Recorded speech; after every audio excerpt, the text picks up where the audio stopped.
Booker T has announced his retirement at the age of 57. Booker T, who appeared in the 2023 Royal Rumble match as the surprise entrant and lasted under 1 minute, has all but announced his retirement from professional wrestling. This is from his podcast. It was a great exit for me. I don't think it could have been any better than that, but putting the old boots up, it's kind of hard. I think that's it. I really do.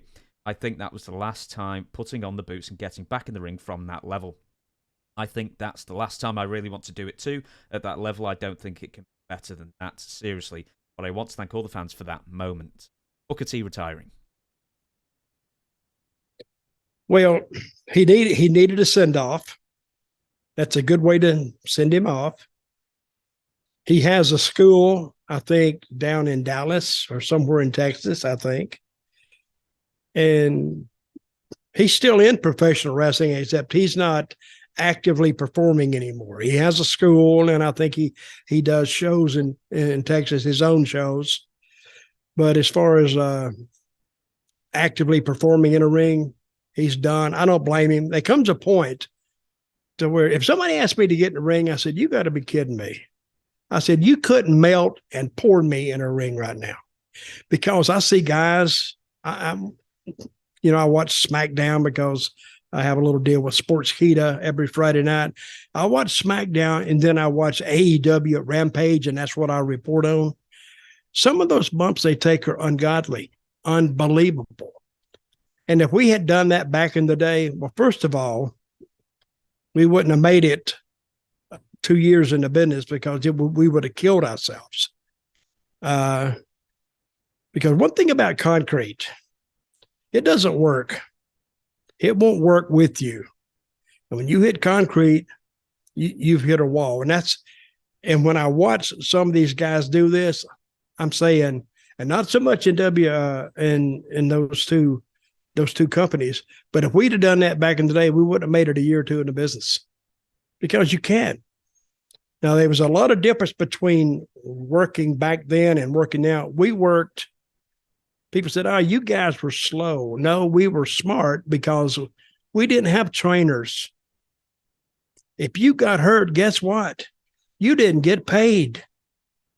So to go out there and just do a bump just to excite one crowd, I mean, he could have took your whole career away. But, and I watch it now and saying, my God, I don't know how these guys are doing it, even today, because they take so many. To me, if they slow down, their longevity would be more, and it may not be like Booker T retiring at an early age. Booker T didn't retire at an early age. He probably had 30 years in the business working, and great worker, good interview, knew what he was doing. So, and I've heard his school was very good too. So, when was the first time you met Booker? Was it maybe early 90s when he was on the Indies, or was it TNA? No, it was TNA. I met him there, and he did well. He was on commentary. So one day I'm listening to him doing commentary, and he's talking like a British guy, like he had the British accent. And I went, what the hell is because just because I was on creative, I didn't know everything. And I went, wait a minute. We never talked about Booker T talking in a British accent.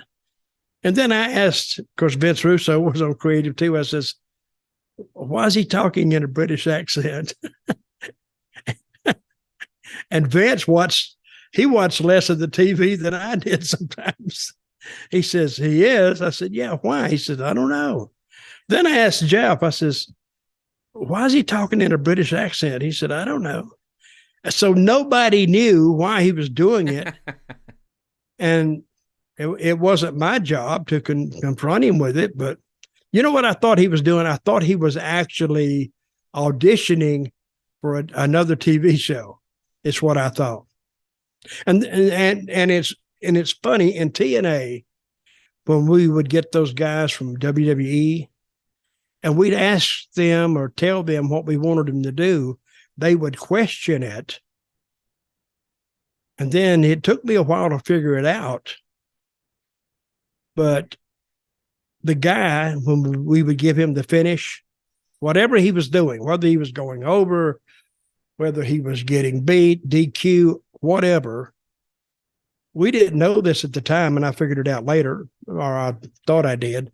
They were running it through two lenses. They was doing it, well, with this, not that will it hurt me in TNA, but will it hurt me in the eyes of Vince McMahon? Because if he was watching that, which he did, he watched the show, and if he saw them go down there and get beat, well, he don't want them anymore. And I tried to bring that up one time, and they said, no, they're not doing that. Because Dixie herself told me, she says, no, that is not true. I had a very long and deep conversation with whoever it was. And he assured me that his heart is with TNA and is with us here. So no, he's not doing that. And I said, okay. She was the boss, so that's what she believed. That's what she believed. I mean, it's Dixie. I think she was okay. I would say I like her. She was entertaining to be around, but her wrestling knowledge was just zero. And she didn't know how wrestlers. See, our whole life, we've been doing a work. It's called a work. But she thought when they told them something, like if I went up to Dixie and told her something, which could have been a complete bullshit lie. But I'm saying, this happened and this happened. And she'd feel sorry for me. And then they would change something.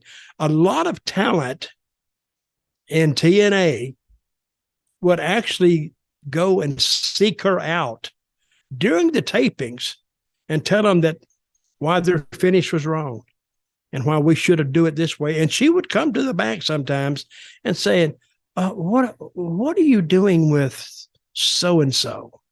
And we'd tell her, and she says, well, and then she'd give some reason why maybe we should give it thought that we change it. I don't think we ever did, but when guys know they can work the owner and the owner has power over creative, you got a problem, a big problem.